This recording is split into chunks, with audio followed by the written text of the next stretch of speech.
Hey friends, welcome to Pages and Grace. My name is Jess. Thank you so much for joining me today.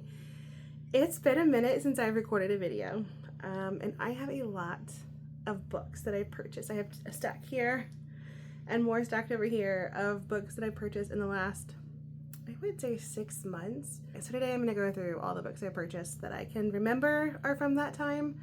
I probably missed a few. A few of them were gifts, a few of them were from thrift stores. I think I put in an eBay order from a second sale, and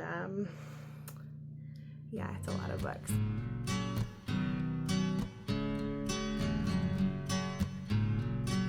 I have a lot of books to show you, and they're all from different sources. I think I'm ready to start my book buying ban again though, so we probably won't see another haul for another 6 months or so, but let's get into these books. Okay, so some of these books are from Christmas. Some of these books are from my birthday that was back in April.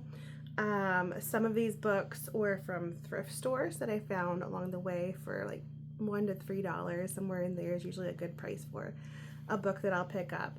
I know I put in one order at second sale through eBay.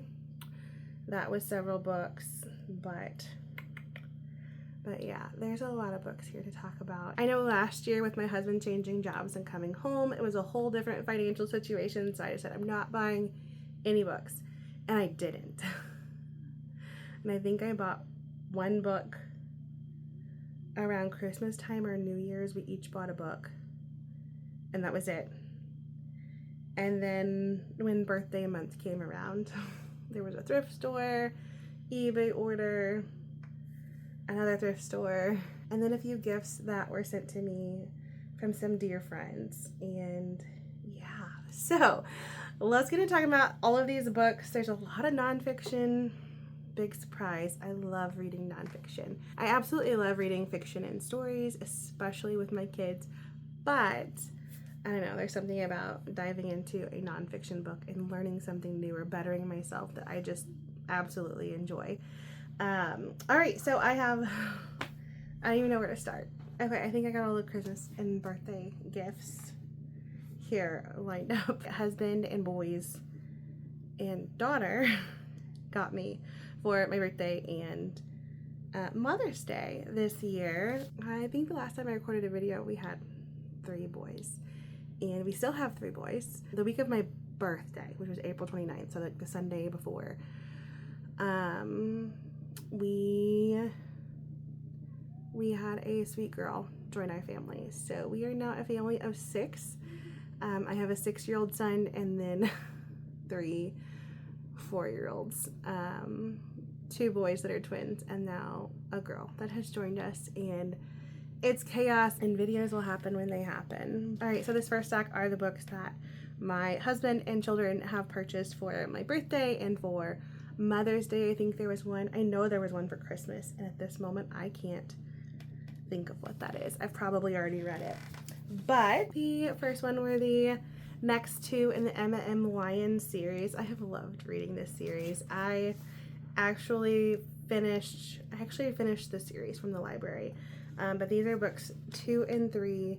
Definitely recommend this series if you haven't checked it out already. It's just fun. It's the kind of series that I'll probably reread and have no problem rereading it. They're just enjoyable, slice of life kind of book. The next book is this one, In Pieces by Rhonda Ortiz. This is one I've been wanting to get to for so long. It's hard to get access to it digitally. I know there's a Kindle version of it, but it was about the same price as the physical copy. So this is one that I definitely wanted to get so I can start the series. This is the first book in the Molly Chase series. This one's set in Boston 1793. So I'm hoping to get to this one this month. The next one is another book from Brant Petrie, who I have absolutely loved the books I've read from him so far. Are they up here? No, I have them pulled over here to talk about in another video. But it's Jesus and the Jewish Roots of Mary and Jesus and the Jewish Roots of the Eucharist. Fantastic reads, really enjoyed them. I'm looking forward to this one, The Case for Jesus, Biblical and Historical Evidence for Christ. I just love the way he writes. So they're typically very conversational and high-level thinking, but in an accessible way, which is perfect for me. The last one that I got from my family is Anne of Green Gables in this beautiful cover. It matches The one I think I have Pride and Prejudice in this edition as well. Oh man, look at those in pages. So pretty. That's the last one that I got from my family. So I was so excited to get all of these books. 2 of which I've read. This one's on my list for this month. I've read Anne of Green Gables, and then The Case for Christ from Brant Petrie will definitely be on my list. All right, the next few are from friends that have sent me a few books here, and I am so thankful and grateful for their friendship and for the gifts they have sent me. Definitely made my day. I was not expecting it. But these first 2 are from Sammy Reads. If you haven't checked her channel out, I will link her down in the description below. Please go check her channel out. The first book is Jesus, Our Refuge by Mapheads. This was a recent release, I think end of last year he released it, and I've been really looking forward to picking this one up. I've heard great things about it. All right, and the next book she sent me was Tea with Elephants by Robin Jones Gunn. This one says, get ready for an unforgettable adventure on a safari of the heart in this vulnerable exploration of how to move forward in faith, even when the future is uncertain. So that sounds like such a fun read, and I know people have thoroughly enjoyed it, so I'm excited to pick this one up. Thank you so much, Sammy, for sending those to me. And of course, thank you to my family. Nate, if you're watching, thank you. All right, the next 2 were the last 2 gifts for my birthday, and these were sent by Paige. She is over on Instagram, One More Chapter. I will link her Instagram down below. She reads a lot of like Christian fantasy and also like Christian and clean romances. She has all kinds of great recommendations over there. I highly recommend you check her out. So we've been buddy reading this series, and our birthdays are not that far apart, and we ended up gifting each other the series so we could continue reading on, and that was The Viking by Carrie Cotton. We have read the first book is The Huntress, and then this is The Viking. We've already read this at this point. We immediately after my birthday started buddy reading this book together. I thoroughly enjoy this series. Definitely recommend. It is Christian medieval fiction. Thoroughly enjoyed it. And this one we follow Astrid's story, who is one of the characters in the first book. There's adventure and romance and a whole lot of faith throughout these books, and I thoroughly enjoy them. Highly recommend them. This is a great series to buddy read with someone because there's just so many things that happen and so many deep moments of faith to discuss back and forth. So highly recommend this series. I can't wait to get to the next book in the series that I think we're going to buddy read as well. The next one is one that I've been looking forward to getting to. This is the second book in a series. Do I have the first one? The first one here is Winter's Maiden by Morgan L. Bussey. This is Winter's Chill. I have not picked this book up yet. It's been a minute. I almost want to reread the first book, but am I in the mood to reread at this point? I have so many new books to pick up. I don't know, but this one I'm excited to get to here soon. All right, on to books that I have purchased myself here. This is the only one. Yeah, this is the only one I purchased brand new. And this is the one book that I purchased for myself when it was, just kidding, there might be one more. Yeah. Okay, there's one more brand new, but it was specifically for a reason, but we'll get into that in a little bit. For 4 months we were not purchasing anything above a need at that point. And I think it was in January. I think maybe January or February we finally said, okay, we can buy one thing. And I purchased a book, of course, and that was the Independent Farmstead by, where are they at? Oh, Sean and Beth Doherty. Growing soil, biodiversity, and nutrient-dense food with grass-fed animals and intensive pasture management. Do I have grazing animals? I do not. We have chickens and a garden. But I've seen a couple interviews with this couple, and I am very interested in hearing their thoughts on all of these things. So I wanted to pick this one up. And of course, this is one of those books that I pick up typically in the winter when I'm not out in my own garden doing all of the things. So this one will go on the shelf ready to go for winter time. All right, so in front of me here I have several books. I have several books from the thrift store. This one might have been from eBay. I don't remember. So for me, some sources that I like to go look for used books is eBay, second sale. eBay, you can usually find a used copy. If it's not like a brand new book, I can usually find a copy of it on eBay through a second sale. They just changed their name, but it still says like this name, Better World Books. I think it's like Better World Books, maybe. I don't know. I'll put it down below. But they used to be called Second Sale, and I thoroughly enjoy getting books from them. A lot of times you can't see the actual book before you purchase it, so sometimes you get a book that's not in as good of quality, but they do mark it if you pay attention to that. If I pay attention, they usually say that it's either in one of these categories and what to expect if it's in that category. I got one last time that was a little less than I had hoped, but the price probably reflected the state of the book. Usually they have a buy 3 get 1 free sale going on, and most of the books are like $3 to $5 at most in that sale. So let's go through some of the books that I got. Some of these I know are from thrift stores that I have stopped at over the last few months.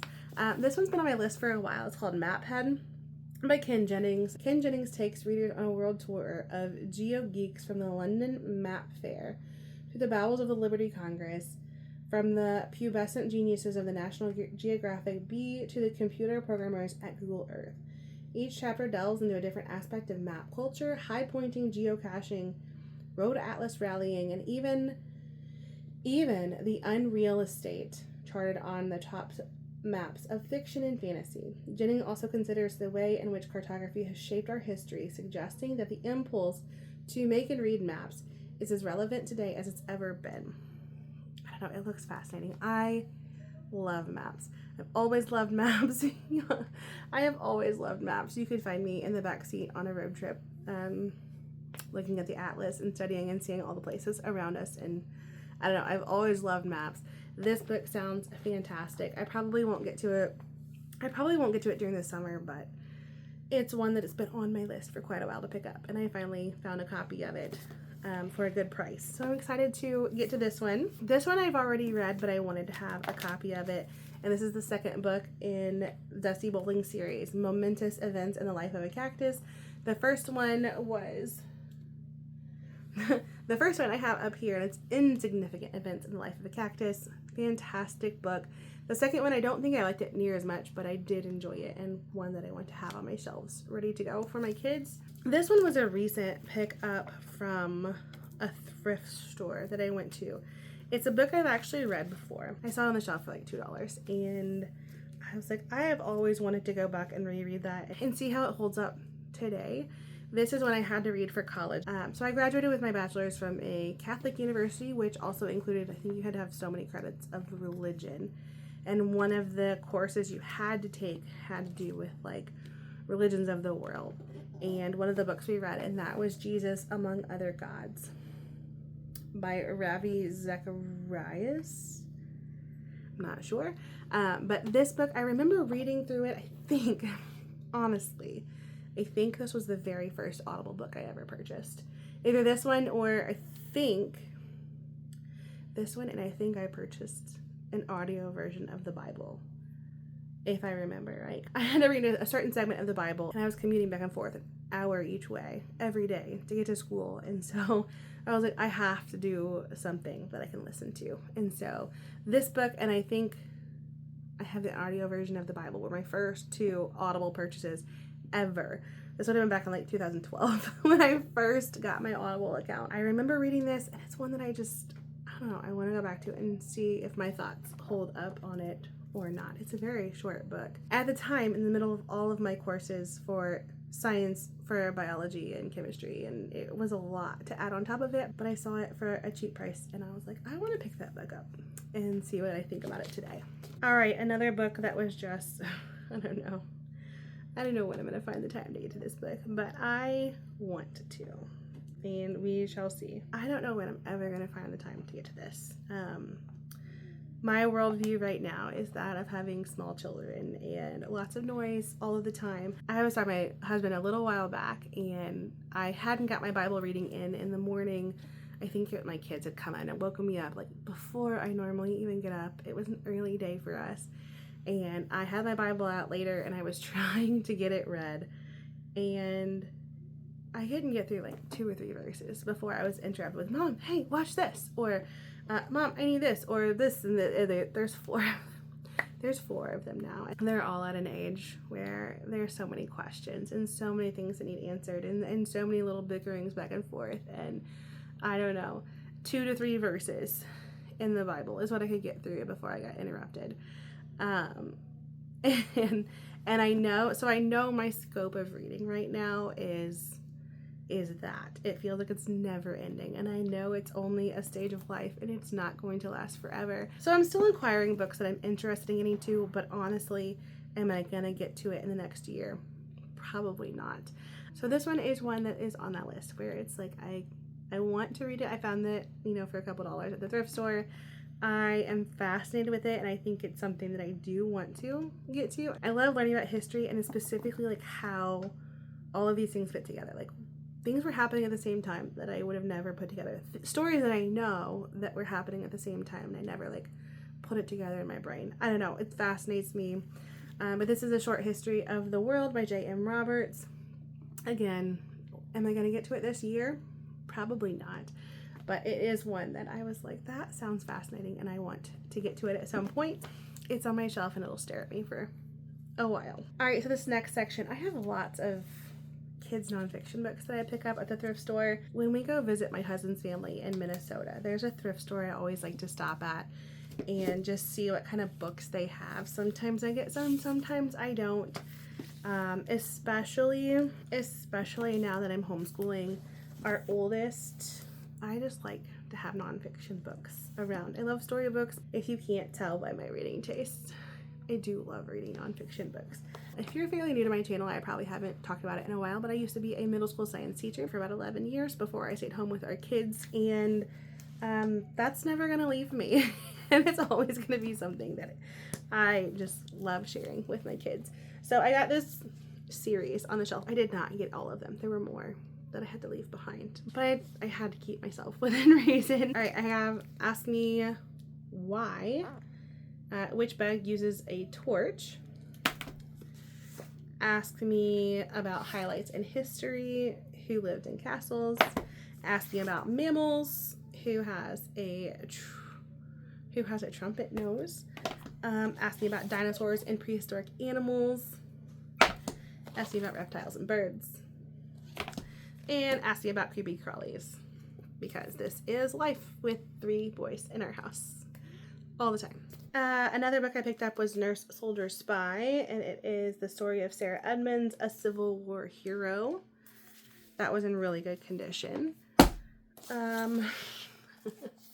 Rube Goldberg, Simple Normal Humdrum School Day. I used to teach Rube Goldberg machines, and when I talk about simple machines, and I think this would be so fun to read, and then probably destroy the house in the process, but making a Rube Goldberg machine or 2. I think that would be a whole lot of fun. And this one's for me. It's an illustrated edition of Charlie and the Chocolate Factory, which was a beloved book of mine in school. I read this, I don't know, probably every year. I like this one. I really enjoyed Charlie and the Glass Elevator. I dislike all of the movie adaptations that I've seen for it. It's just not how I imagined it. And so I'm going to leave it in book form for me. And I thoroughly enjoyed that book. Okay, let's move this stack back over here to safety. And I've got a little bit more. Okay, this is the one that came from eBay, and it's got like I don't know, it's probably from heat. I know the plastic coating on top of it is rippled, but it's fine. It's going to read just the same. I love this book. I read this book through audiobook first, and I loved it so much I wanted a copy of it. It's The Hidden Power of Kindness by Father Lawrence Lovasic? I don't know. This book, the first couple chapters were, I was like, man, this book was highly recommended. It was a fantastic read. I think it was from Catholic Mom and Daughter, Jennifer. I watched one of her videos, and she had highly recommended it, and I was like, the first couple chapters, like, I don't know if I'm gonna like this, and then oh man, did it hit hard. We were just sitting down with Jesus, looking in the mirror, and thinking through the way he lived his life and how that reflects on ours, and what level of holiness we are called to. The that is just not easy. Not easy at all. It's one of those books that was unassuming at first, but man, did it pack a punch. There were so many things in my life in this book that I just felt convicted to work on it and called to a deeper level of holiness. I don't know. It was a fantastic read. I highly recommend it. I don't know. This is one I want to sit down and read through it. Again, probably when I can get through more than 2 to 3 verses at a time in my Bible. I don't know, 2 to 3 sentences in here. But yeah, I know. It was a fantastic read. Another fantastic read that I read as an audiobook, I think there was an audio version on YouTube that I picked up or that I listened to. It was only about an hour, maybe an hour and a half tops. It's a tiny book. But this is The Practice in the Presence of God by Brother Lawrence. This book was put on my radar when I saw an interview with Pope Leo XIV, and the journalist asked him, what is a book that's made a big impact on your life, or what's your favorite book besides the Bible? Something along that lines. And he said this book, The Practice in the Presence of God by Brother Lawrence. This book was fantastic. I loved it so much that I bought a copy. It's so tiny too. It's such a tiny book. This one, kind of like this one, they're unassuming at first, and this one is just that constant living in prayer, living your life for the Lord in every moment of every day. As a humble cook, Brother Lawrence learned an important lesson through each daily chore. The time he spent in communion with the Lord should be the same, whether it was the bustling around the kitchen with several people asking questions at the same time, or on his knees in prayer. He learned to cultivate the deep presence of God so thoroughly in his heart that he was able to joyfully exclaim, I am doing now what I will do for all eternity. I am blessing God, praising him, adoring him, and loving him with all of my heart. Definitely a book I recommend. Very inexpensive if you wanted to pick up a copy of that as well. All right, I have like 10 more books to talk about here. The next one is one that I actually just picked up. I got this one used. It had barely been read, but it is Liberty's Lions, The Catholic Revolutionaries Who Established America by Dan Leroy. This is one I want to read for the Red, White, and June readathon. This is my nonfiction that I've already picked up. This one was by Sophia Institute Press. This one I was excited to find used at the thrift store, and that is Saint of the Day, an updated and expanded version. This is put out by Franciscan Media, but I liked how this one, Saint of the Day, don't drop all my books here. This one just seemed to go a little bit more in depth than some of the other ones that I've seen. I want to try to start this one in January of next year and keep up with the saints throughout the year. All right. Then I have 3 Scott Hahn books. So one of my goals this year is to read Scott Hahn to 0. When I started that goal, I had not looked at how many there were. There's a lot. I've gotten through a few of them already this year, but I picked up 3 more. The First Society, Signs of Life. This is 40 Catholic Customs and Their Biblical Roots. And First Comes Love. I think this one was part of kind of a Finding Your Family in the Church in the Trinity. I think this was part of a 3-part series, if I remember right. All right, this next one was put on my radar by Cheryl over at Candlewick Library. I think she read through this during Lent, and I heard her talk about it, and I just wanted to get myself a copy and pick it up as well. The Return of the Prodigal Son, A Story of Homecoming by Henry J.M. Newman. It says, a chance encounter with a reproduction of Rembrandt's The Return of the Prodigal Son captured Henry Newman on an catapulted Henry Newman on an unforgettable spiritual adventure. He shares the deeply personal and resonant meditation that led him to discover the place within where God has chosen to dwell. As Newman reflects on Rembrandt's painting in light of his own life journey, he evokes a powerful drama of the classic parable in a rich, captivating way that is sure to reverberate in the hearts of readers. Newman probes the several movements of the parable: the younger son's return, the father's restoration of sonship, the elder son's resentfulness, and the father's compassion. The themes of homecoming, affirmation, and reconciliation will be newly discovered by all who have known the loneliness, dejection, jealousy, or anger. The challenge to love as God loves and to be loved as God's beloved will be seen as the ultimate revelation of the parable known to Christians throughout time, and is here represented with a vigor and power fresh for our times. that sounds like something I need to read. So I picked up a copy of that. This was at the thrift store when I went, and that is Aesop's Fables and the Barnes & Noble classics that I have been collecting a lot of classics in that edition.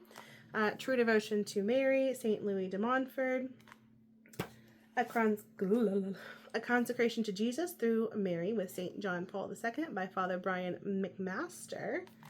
And the last one is another saint book, The Wisdom of the Saints, 365 Days of Inspiration, with an introduction by Matthew Kelly.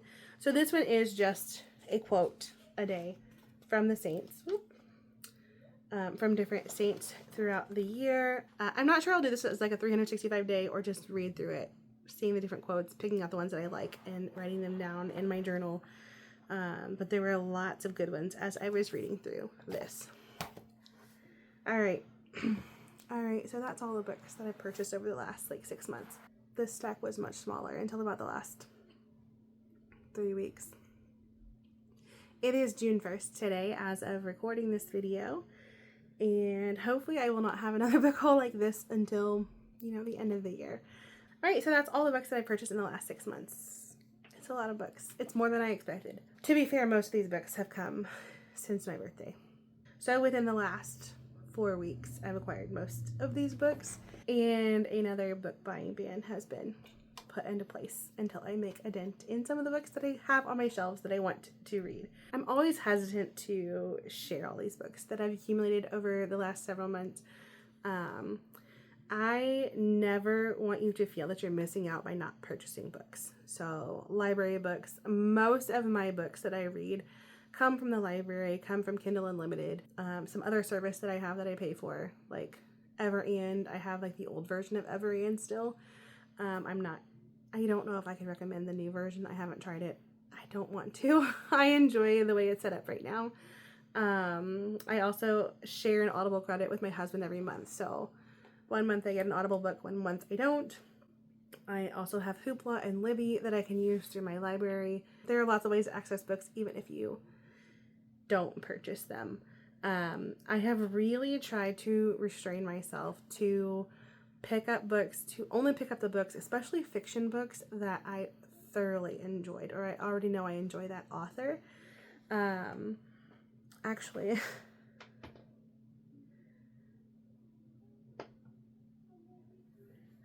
I just realized